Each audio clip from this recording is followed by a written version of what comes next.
What are you listening to? The Get to Know podcast. You're listening to the Get to Know. Podcast. Get to Know.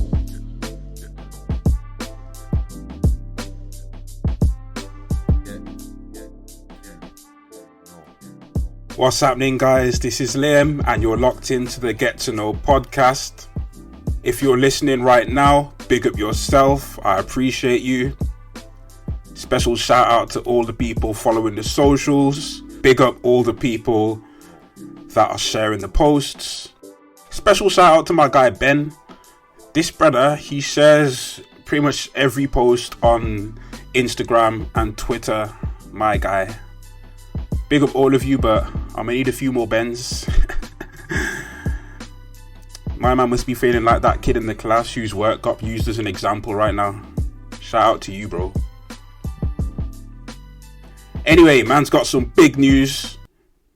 I've had to stop the music and line up a next tune for you because it's very much warranted. Man like Liam won his first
Okay, so we're locked into the Get to Know podcast, and I'm joined by Dawn of Aquarius co-founder Jim Haughey.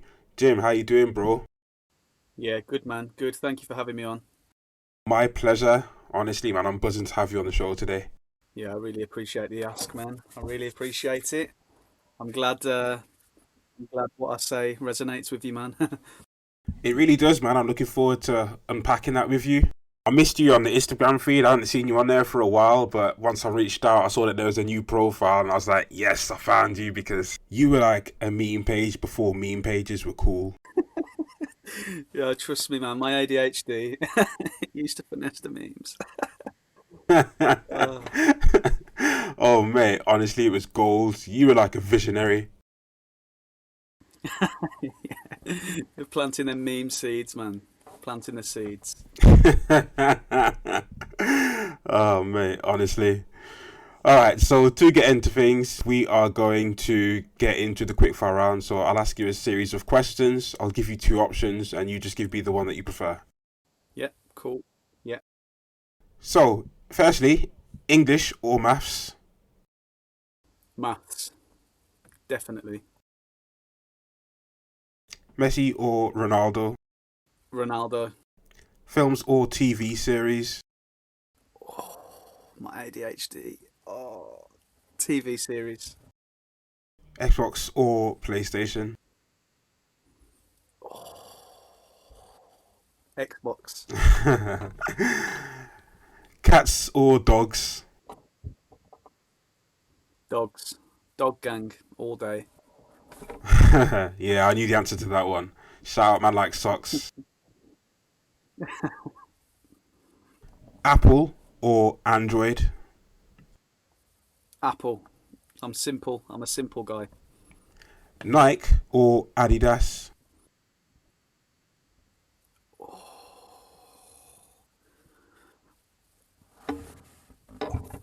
Adidas. Nike. Nike. All right. Kanye West or Jay-Z? Jay-Z. It's got to be. Biggie or Tupac? Oh, that one. Oh, gosh. Oh. Oh, Biggie. Oh, sorry, Tupac. Sorry. Spider-Man or Batman?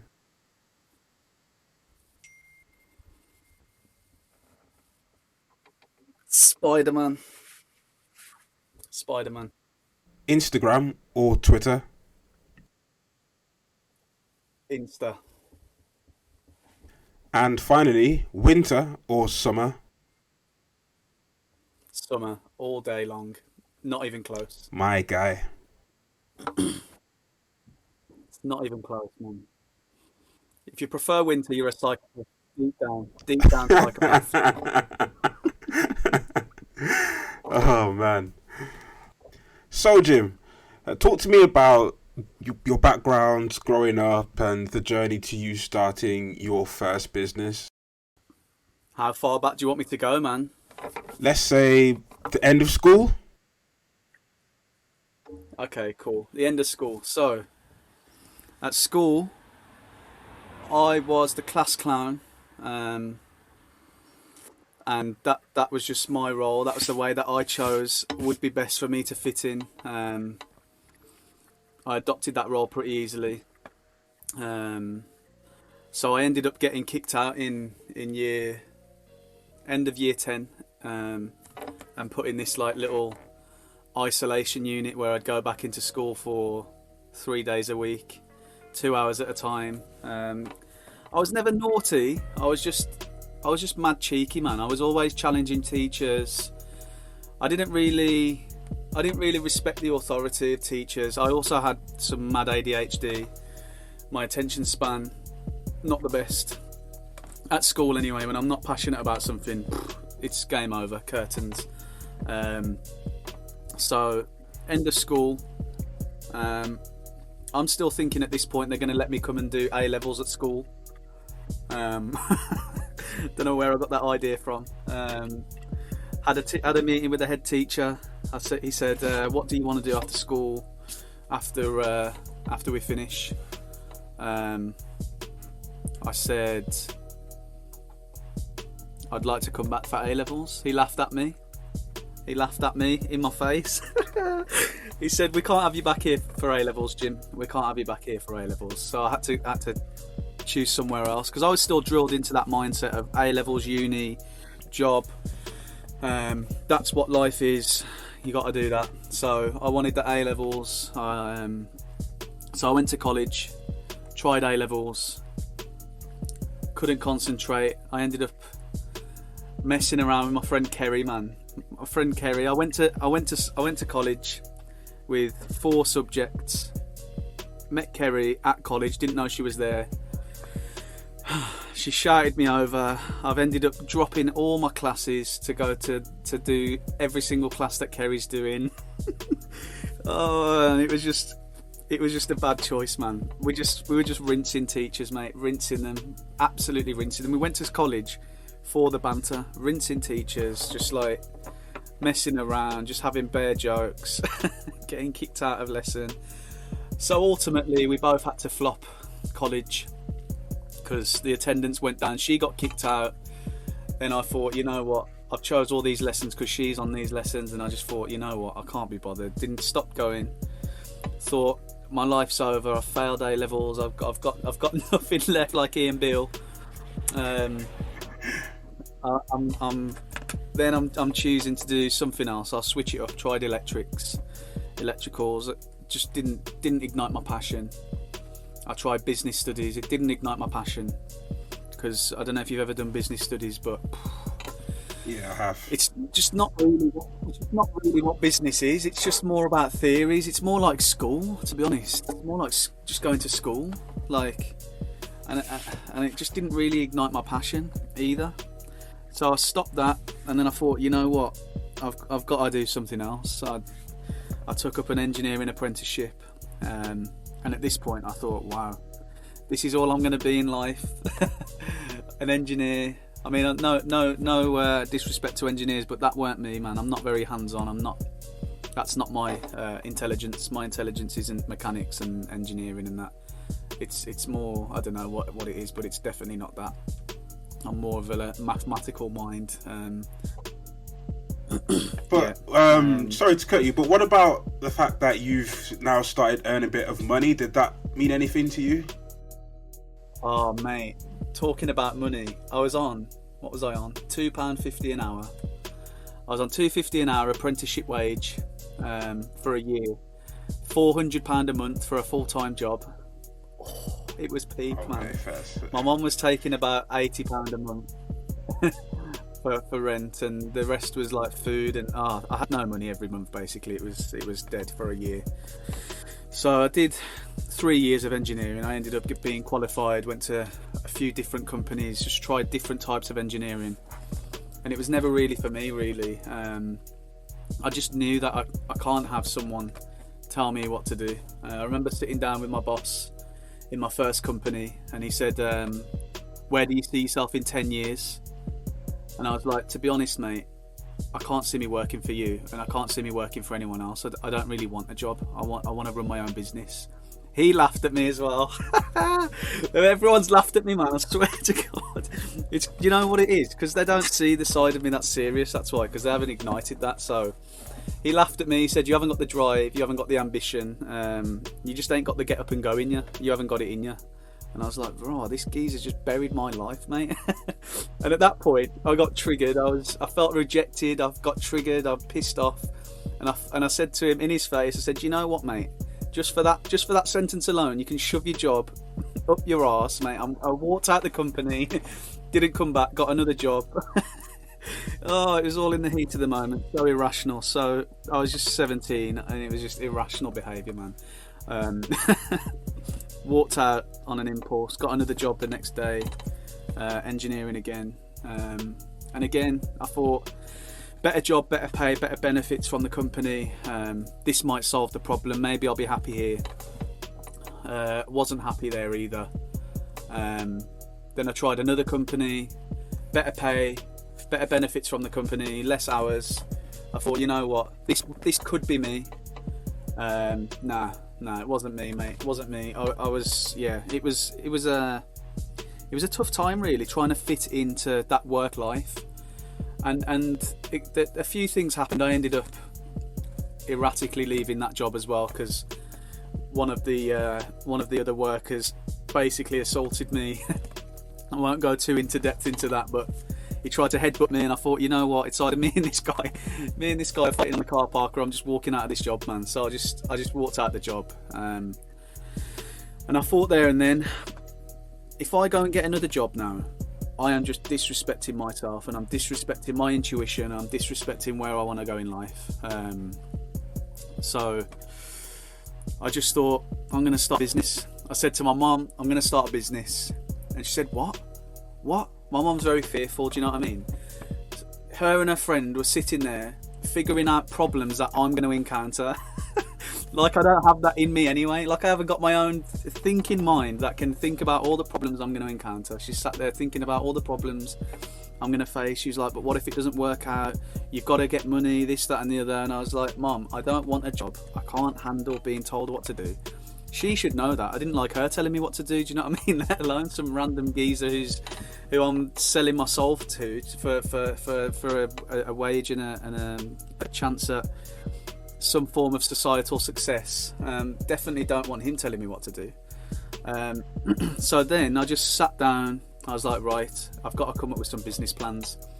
Came up with a few different ideas, and then it was around veganism, because at the time I'd not long gone vegan. It was 2016, at the back end of 2016, talking September 2016. I'd gone vegan a few months before. I wanted it to be based around veganism, and at the time meal prep companies were kind of just starting out, because you remember there was like a boom in meal prep businesses. This was just before the meal prep business boom. I thought, you know what, vegan food prepped, delivered nationwide, just ran with that idea. So that became my first business. It was Meat Free Meals Co.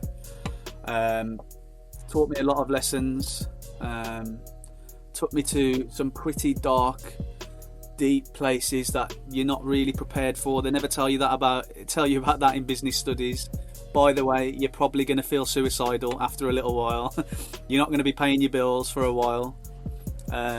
You could go bankrupt, and you could ruin your life for the rest of your days. But no, they want to tell you about private limited companies, this company structure, that company structure. They don't tell you how to get going and start business and this and that and the other. So yeah, launched Meat Free Meals. The company went well, actually. It started to go very well from the beginning.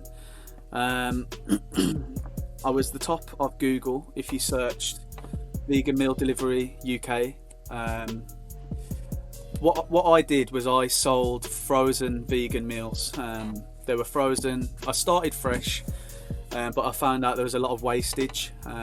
So they were frozen, very intricate, healthy, whole food, plant-based meals. I think it was a little bit ahead of its time, to be honest, because it didn't quite build as quickly as I'd hoped. As much as it did build quickly, I kind of jumped into it short-sightedly. I had kind of neglected all my payments, council tax, loan payments, credit cards. I thought, you know what, I've got to put myself before these credit card companies right now, and if that means I've got to take a bit of a bad credit score for a few years, that's just what I've got to do, and it's one of them sacrifices. Defaulted on all my payments. I had bailiffs coming around my house. I'd be hiding I'd be hiding with the dog, trying to get the dog to stop barking. I'd be like, shut up. Stop barking. I'm hiding behind my bed upstairs. It was stress, mate. I'd wake up and the first thing I'd feel is just that pulsation of anxiety in my chest. I'd be like, nah, another day of dodging bailiffs. It was mad. Basically, the business was paying for itself and making a little bit of profit for itself. Yeah. But 2 years in, I'd still not really taken a penny for me.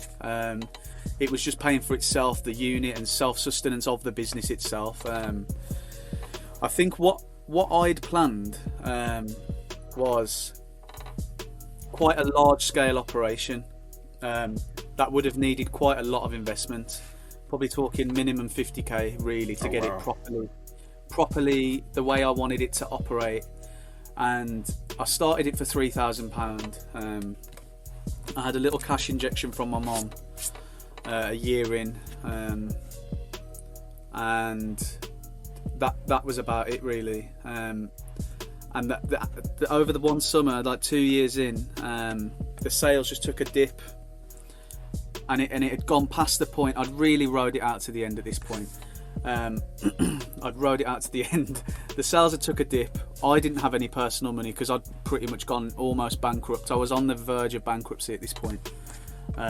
Stressed every day. There'd been multiple times where I had no food, no heating, no electric in my house.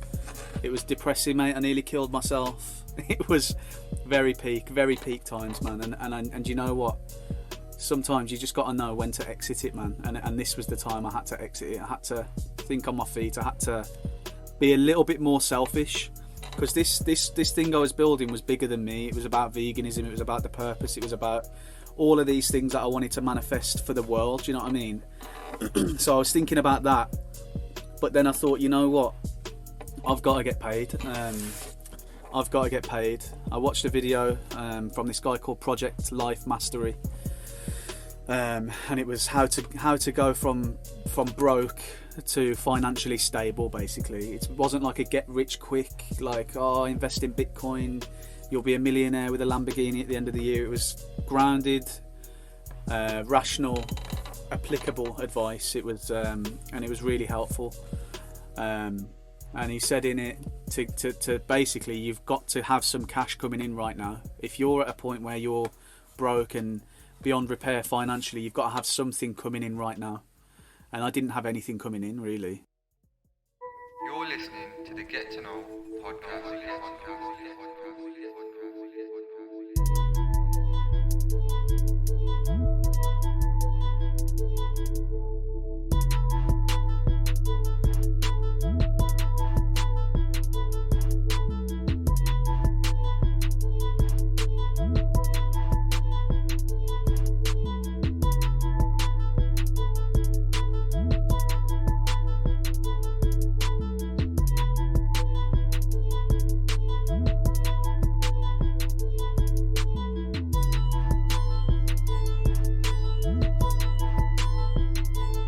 So, thought on my feet. I thought, I need to get paid. I need to get paid for my time. This can't be about taking the shaving the profit off the top. I've got to get paid for my time right now. So I started dog walking locally. Started a dog walking company locally. That went well. That was a nice. You know what? It was nice to get paid £80 at the end of the week. I was buzzing. I've made £80 at the end of the week from walking 2 dogs 4 days a week. And I also bought a van at that time as well, with the plan of picking things up for free and selling them. So things people wanted rid of: fridges, freezers, if they've got new ones coming in, fridges, freezers, cookers. I even got a piano at one point. Don't get pianos if you take up this business idea. Do not do it. Waste of time. I thought, yes, a piano. I'm in for £600 here. These are expensive. It took me about 3 weeks to sell this piano. It's mad heavy, and I got £40 for it. Oh. What a waste of my time, man. What a waste of my time. Lessons learnt. So I was getting sofas, chairs, and I just had the idea of whatever sells the quickest, funnel it down into that, and just look for that. So it ended up being just sofas that I was picking up for free.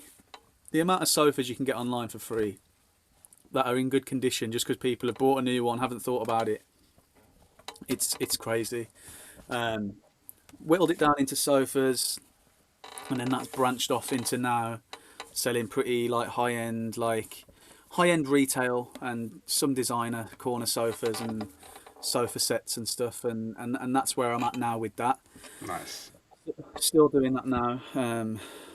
Then Sorry, could I just take a step back? So, with the veganism, with the meat-free meals, so you said you took a dip in sales. So, what do you think led to that? Because at the time, it was, as you said at the time, it was maybe a bit ahead of its time. But as we're going further into the business, veganism is becoming more popular.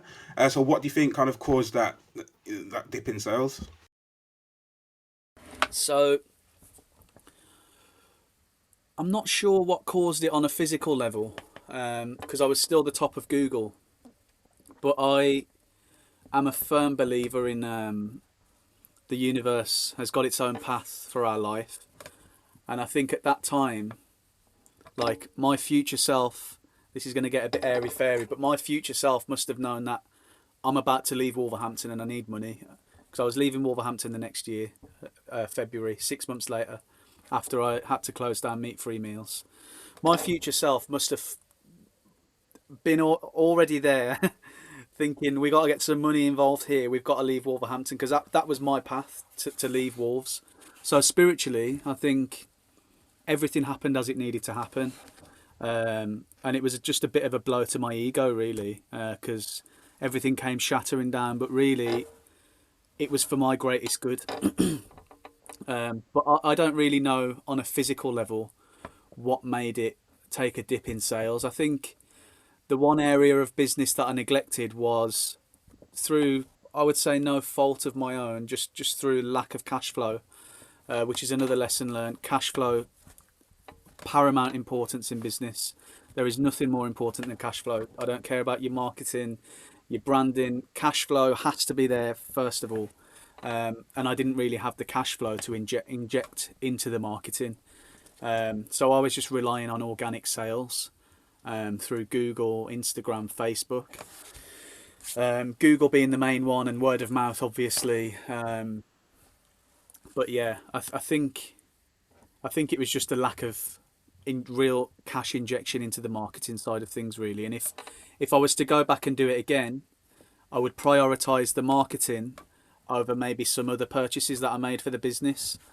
I would make marketing probably up there with top 3 priorities, because you've got no sales, you've got no business.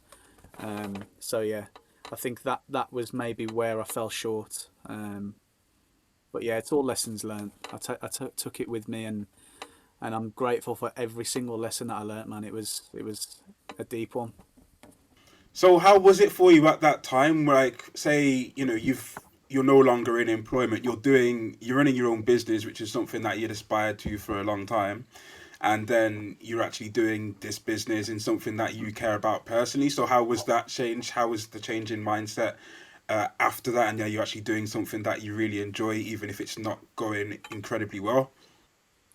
Yeah, it was. You know what? It was. It's just been a whirlwind since the beginning. It's like you're out of the predictability of, I've got this paycheck coming in next month, and then next month, and then for the next 12 months I've got it coming in and I know it's there, to your ability to solve problems, and your ability to innovate, and your ability to adapt, and be responsible and hold yourself accountable. And you kind of put like the whole world on your shoulders, but you know internally that like it's for your greatest good, and you know that it can get as bad as it can get, but you can still solve the problems to get your way out of it. So it was good. Do you know what? I think, me personally, I would take being broke, being financially crushed, over anything. I would rather be doing my own thing, even if it meant I'm being crushed, because I know that I'm doing something that's benefiting me as an individual. So yeah, it's been a good journey, man. It's such a, if you're willing to dig into the self growth of owning a business, and the accountability and responsibility, and budgeting, and marketing, and all sorts of creative stuff that you need to do, if you're willing to really dig into it and let it just expand you as a person, the possibilities are limitless for you as an individual. I don't even mean financially, I mean spiritually, physically, mentally, emotionally. It's going to build you so much as a character, and that's just, yeah, that's been the main theme, really, just real intense growth. So when things got really bad and you said, you were kind of maybe on the verge of suicide, like, how did you kind of turn things around? Because you seem, like a positive person. So how did that transformation happen?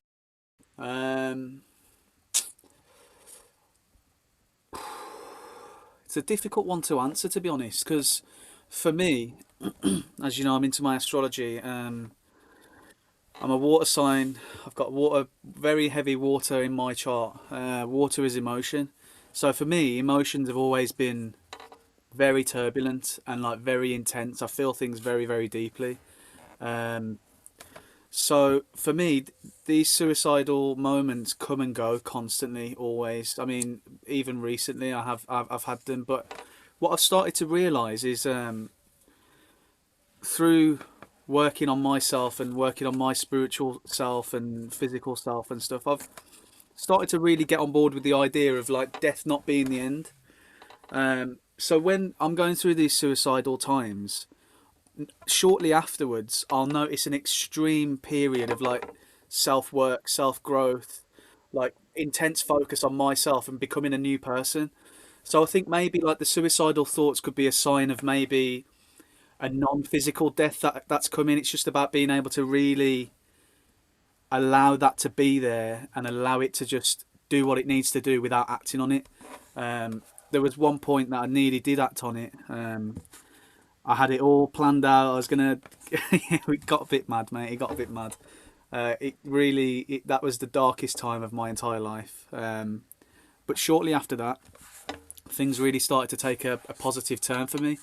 So I think maybe I was just aware that I was going to have to become a new person. This version of me is going to have to die. So talk to me about that positive turn. Yeah, so the positive turn really came after the dip in sales, and I was kind of like stuck in Wolves, feeling very restricted. I felt very restricted in Wolverhampton. I don't know if are you living in London now? I've recently moved back like a couple of months ago. Back to Wolves. Yeah, you can relate to the restriction though, right? Yeah, like, mate, definitely. Especially when you get out of Wolves as well and you see different places and you come back and you're like, rah, has it always been like this? But having lived here because up until my suicidal episode, I'd lived here my whole life and all I'd known is this place is restricting me. This place is I feel like I can't grow past. I can grow personally, but then like I was growing personally and it was like estranging me from people that I'd grown up with and friends that I'd had, because I wasn't really doing the shit that I would do with them prior to that. And that's no disrespect to them people. We've all got our journeys. They're all going to go through their own growth cycles and they're all going to expand past whatever they are right now, whatever limiting beliefs they had. But I really felt like I'd grown past the limitations of Wolves, and it was just kind of like piling on top of me. The feeling of I've got to get out of here, but I've got no money to get out of here. And then the sales had taken a dip, and I was thinking, fuck, I'm going to be stuck here for life. I'm going to be stuck here forever. But yeah, after the sales had taken a dip, I got back in touch with my creativity and like my ability to innovate and solve problems. So it kind of gave me a little bit more faith in myself when I'd started to gain a little bit more money. I've got an aspect in my chart which is Moon, which is your emotional needs and your needs for emotional security. I've got Moon in the second house, and the second house is finances, possessions, and like material goods basically. And if I'm going through intense periods of being really broke and not financially stable, that's going to deeply affect me on an emotional level, because I'm not meeting my own emotional needs. I don't really have supportive family to fall back on. I was just feeling very crushed. And so to get myself out of that and start making money, I just instantly started to feel better and more purposeful, and more confident in my abilities. Do you know what I mean? In life, and more of a positive view of the future. I'd kind of got myself out of a hole, and I was just slowly getting myself to where I wanted to be. You're listening to the Get to Know podcast. So tell me how you got into astrology. So my very good friend Rafaro, I don't know if you know her, she's from Wolverhampton. She popped up on Facebook Messenger. At this point, all of my I'd disproved astrology in my head. Like I'd always been like sort of aware of it, but like because I'm a water sign, I can really like feel the collective energy, and I can really like think in a deep, like flowing, fluid way. And I kind of knew that it had to have an effect on us, because why wouldn't it? Because we're not separate to anything in this world. We're all connected in some level or not. And I'd kind of disproved it already in my head, because I'd had 3 or 4 girlfriends, and every single one of them was Capricorn, which must have been a sign to some degree of anyway. And I disproved it because I thought, you know what? The first one was different to the second one.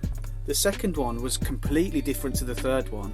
The third one was a little bit like the first one, but now I'm just trying to fit it into boxes. And the fourth one, nah, I'm out. It's got to be bullshit. It's got to be bullshit. That's because my perspective of astrology was just star signs, which is just not even the tip of the iceberg. But yeah, Rafaro had popped up to me on Facebook, and she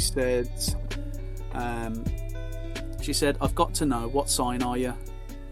Because obviously, I don't know if you've got me on Facebook, you've got me on social media, you know how I go on. It's like very fiery, don't give a shit. Like, I'm going to put out what I need to say, and I don't care who hears it, who feels it, and what you feel. I don't care. It's quite fiery. She thought I was a fire sign.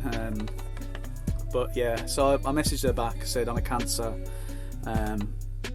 What does that mean for me? And then she introduced me to a natal chart, which is like what your actual horoscope is, which goes down to it needs to be the minute you were born, the day, month and year you were born, so your specific day of birth and the time you were born, and also the location, because that then gives you a correlation to where planets and celestial bodies are, like the sun, the moon, Saturn. You've got 9 planets basically, and you've got a rising sign, and you've got 12 houses that all of these planets can fit into. So she'd kind of like blown my mind of what I thought astrology was, because I thought it was just star signs, which is what most people do think. Yeah. But it's so much deeper than star signs. Star signs is just not even the tip of the iceberg. It literally it just isn't. I'd love to come up with an analogy right now, but it's just not even the tip of the iceberg. It's not even level 1. And this is why people think astrology is a joke, or they think it's bullshit, or they think it's just the shit you read in a magazine and it can fit anyone. I can tell you from your natal chart the relationship you've got with your mom, the role your father played in your life as a child, how you come across to the outer realms of society, who you are to your friendship group, what kind of friends you're interested in, what kind of love interests you're interested in, what turns you off, what turns you on, how you are sexually, your deepest, darkest obsessions and jealousy and possessiveness. I can tell you where that's focused in your life. That'll be your Pluto placement in whichever house.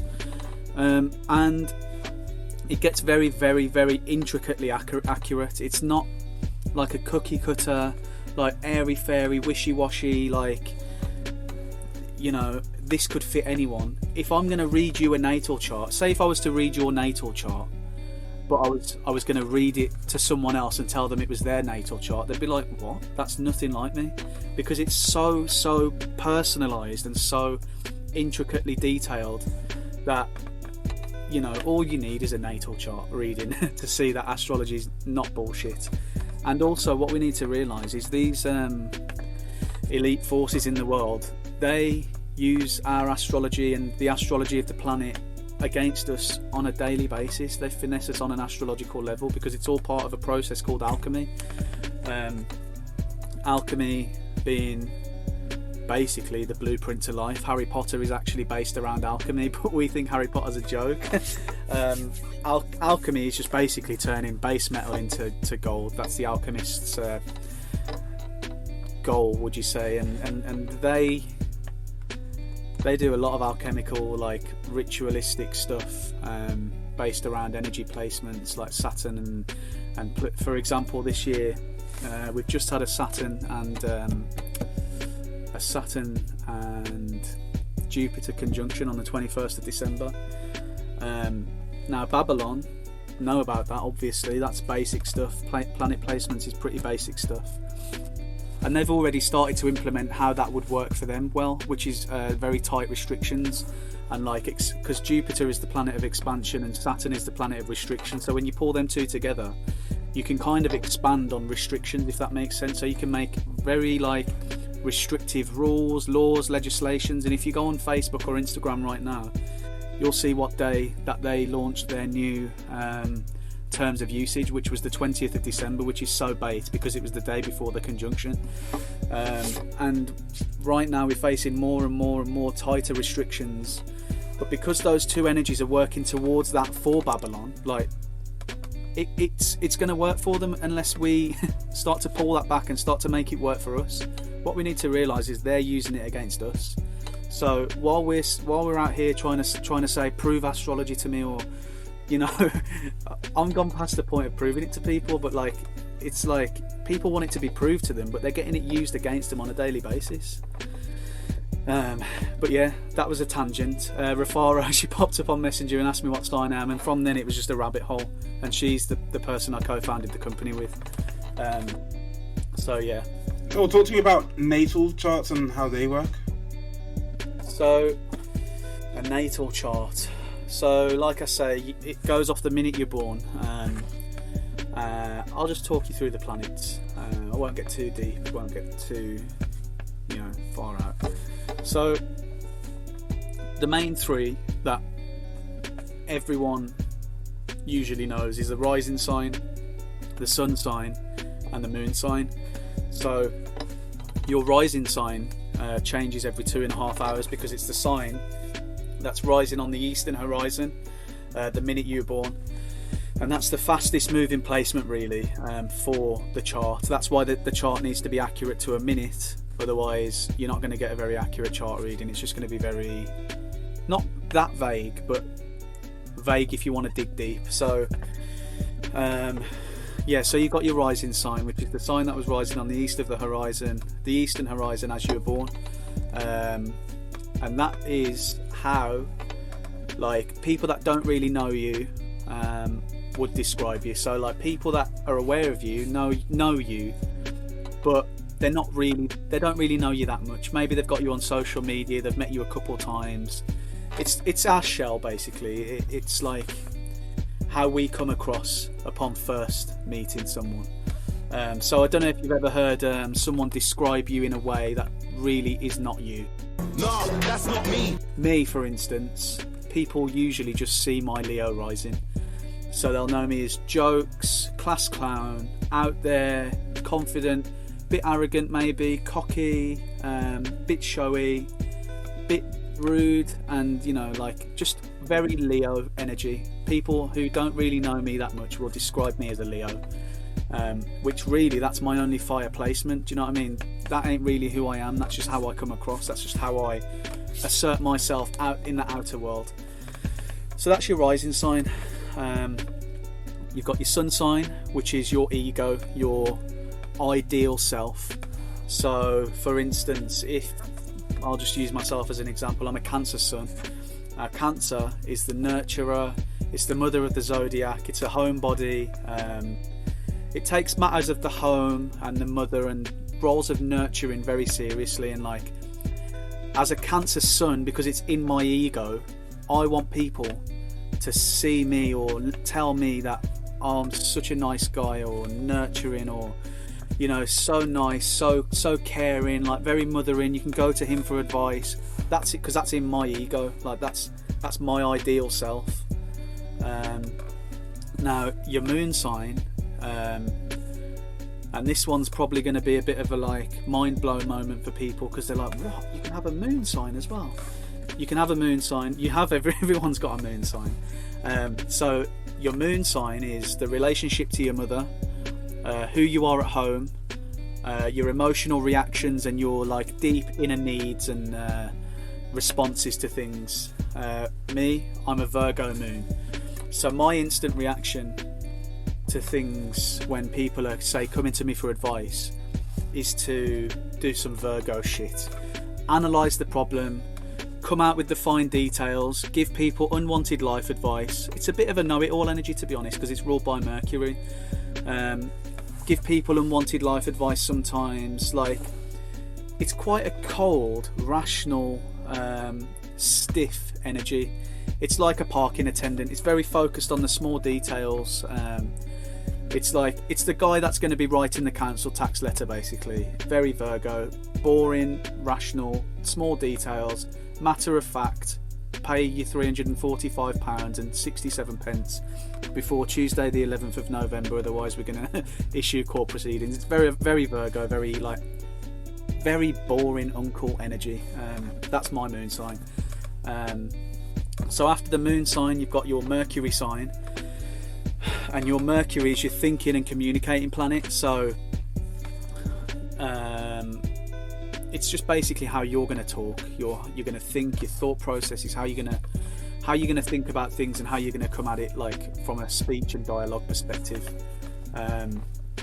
If you've got a feminine Mercury, which is like the water or earth, so that's Cancer, Scorpio, Pisces, Taurus, Virgo, Capricorn. They're feminine. That's feminine. So they're more listeners. They're receptive. They like transmute, and they're more open to listen. And there's masculine Mercuries, which are fire and air signs, which are Aries, Leo, Sagittarius, fire, Gemini, Libra, Aquarius, air. They're masculine. So you'll know when you're in the presence of a masculine Mercury, because you'll be trying to talk, but they're talking over you. They're interrupting. They want to get out what they got to say, because they're more like out there, masculine in the way they speak. They don't shut up. People will call them narcissistic or rude, but really they've just got a masculine Mercury placement, and you're just not compatible with it. So yeah, your Mercury placement is thinking and communicating. You've got your Venus sign, which is how you spend your money, what attracts you to people, your romantic relationships, your romantic partners, and what you find it easiest to manifest or attract to yourself. And that usually goes into the house that it's placed in. So for instance, my Venus is in the second house, which is material possessions, money, stuff like that. And I find it very, very easy to manifest those sort of things. Now I'm aware of it. It's very easy for me to manifest money, materials, and physical items to me. I've just got to think about it, and it's there in 2-3 weeks. Now I know how to use that tool. So after that, you've got your Mars sign, which is how we assert ourselves. It's the Aries planet. It's how we go after what we want. It's how we get to where we want to go. It's how we assert ourselves in the professional arena of life, career drive, motivation, and it's also our sexual planet. So how we operate in sex, what sort of sexual partner we are. For instance, Aquarius Mars, that's not my Mars, but Aquarius Mars.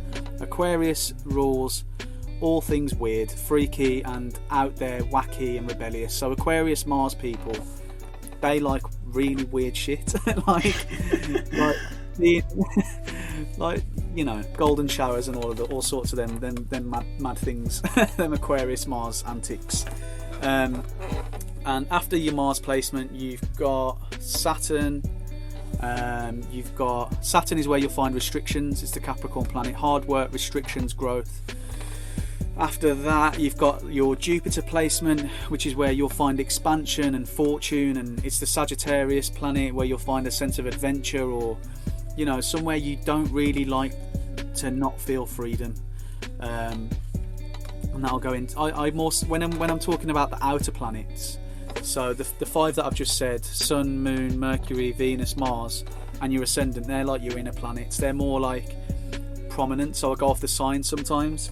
But your outer planets, I need the time for those, because I want to see what house they're placed in, so I can see where you'll find your expansion, what area of life you're going to find your restrictions.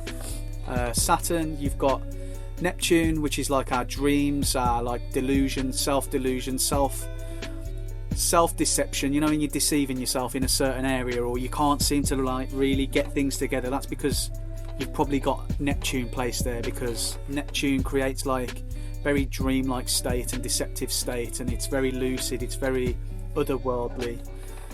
We've got our Uranus placement, and that's where we also kind of don't want to be bound to societal structures, and like run-of-the-mill stuff. It's where we'll really bring out our rebellious side, our humanitarian side.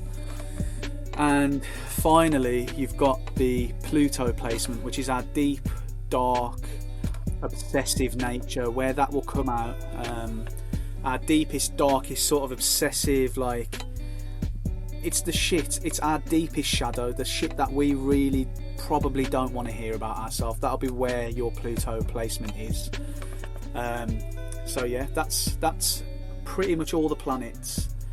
You've got nodes to the moon, but also on top of that you've got asteroids, but I just tend to focus on the planets and which houses they're placed in your ascendant and stuff, because there's a lot of personal growth and personal awareness in those areas, really, because I'm more so coming at it from a personality perspective and a psychological perspective, really helping people understand who they are, because once you've got self-awareness, you're not victim to people's projections and who people say that you are, because you already know that doesn't really fit in with my natal chart and it doesn't resonate with me. So that's just a projection of what you think I am, and you're projecting onto me like a false self that I haven't even created and you're totally responsible for. And once we can gain that deep self-awareness, that's the most powerful shit you can have, because nothing can touch you then. You're not privy to anyone's slanders towards you, anyone's, like, because you can keep it moving. You know yourself, you're very strong in who you are. So with a natal chart, how do I do it? So would it be a case that I read it, or do I have to answer questions?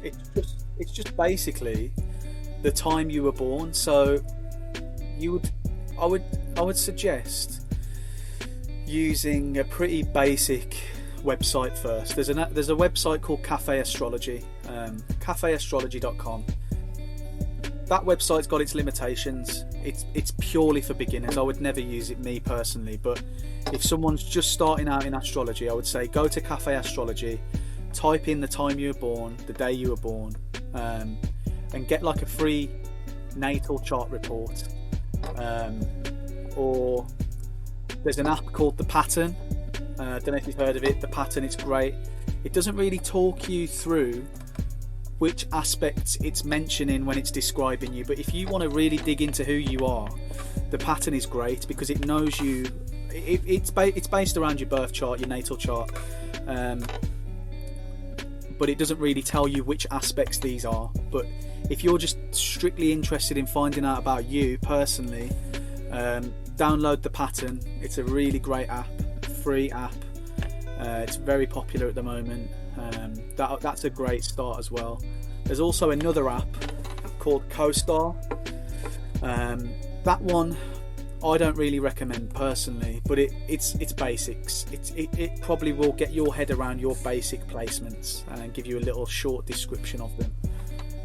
So yeah, Cafe Astrology, The Pattern, CoStar, and there's a book by Yasmin Boland called Astrology, and that's really great for beginners as well.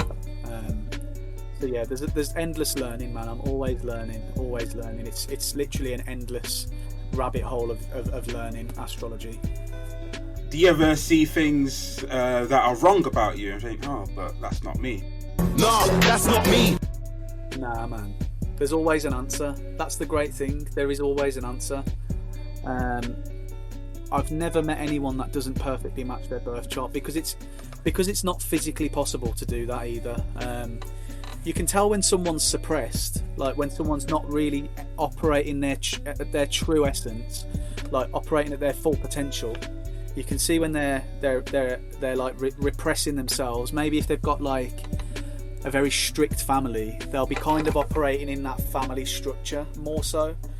But there will be a level of repression there, and you'll see little signs of their birth chart coming out, but you know that they're not operating to their truest expression of themselves. You're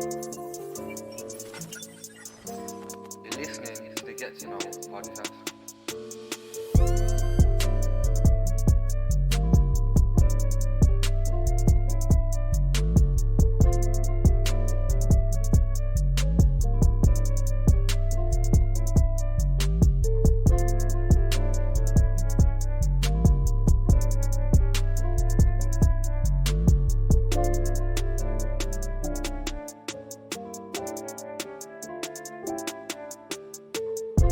hey, so there we have it.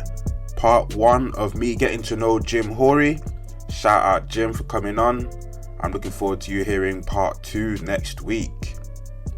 In part 2, I will be bringing forward a study that argues against the legitimacy of astrology. We'll be talking about the Magna Carta, common law, and also I will go through the results of my birth chart. I mean, Jim said that he's never met someone whose birth chart wasn't accurate. Alright, so we'll see. We shall see. But here's a little taster of what next week has in store. So, funny enough, he was an astrologer, but then he became a skeptic. A large-scale test of time twins involving more than 100 cognitive, behavioural, physical and other variables found no hint of support for the claims of astrology. You realise that we actually are as high as Boris Johnson in terms of the pecking order. What people need to remember is the people created government. So the government can never be above its creator. The current government are here treasonously, but I'm actually not chatting shit. Like I'm speaking straight facts here. All of that to look forward to, and we'll be talking about his clothing brand Dawn of Aquarius. But tell me you're not gassed for next week. A man said the government is here treasonously. I know you're coming back next week. I know you are. Don't even gas. But in the meantime, I do have another TV show to recommend for you. Now, this show is so sick. I watched it all in like a week, and I finished it a few days ago. And you know when you finish a TV show and you just feel a little bit empty afterwards? That's been me. But I am fortunate because season 4 is coming next month. The show is called Snowfall. Really good show, man. So it's set in 1980s LA, and it starts off with people dealing coke. So these are like big time dealers, and Franklin Saint, the main guy in it.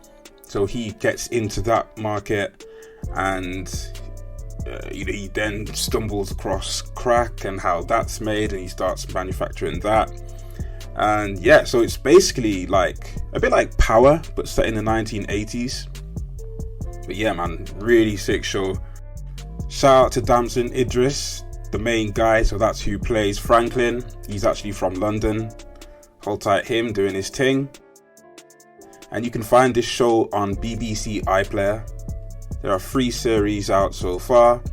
Like I said, season 4 is coming out in America next month, and the episodes are about 40 to 45 minutes each, 10 episodes per series. Yeah, I can't recommend this enough. I've recommended this to a few of my friends already, and yeah, you need to jump on this. Now that's almost enough from me, but before I go, I want to ask a little favour of you.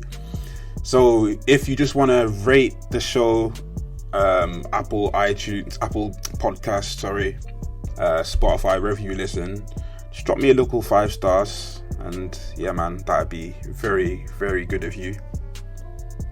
And if you want to go a step further and write a review, oh my gosh, I would love you forever. If you want to say something like, yeah, great content, the host has a really nice voice, etc., etc. But yeah, man, appreciate you listening anyway. I want to shout out Jurgen Klopp. I want to shout out Larry David. Shout out my guy Chris, who's doing his officer training to be in the army. And shout out to the Aquarius Mars girls. I sees ya. But yeah, man, honestly, thank you so much for listening. Shout out again to all the people that are messaging me, telling me that they're enjoying the show. Honestly, you don't understand how much that means to me. And yeah, man, big up yourselves. Catch you next week. Safe.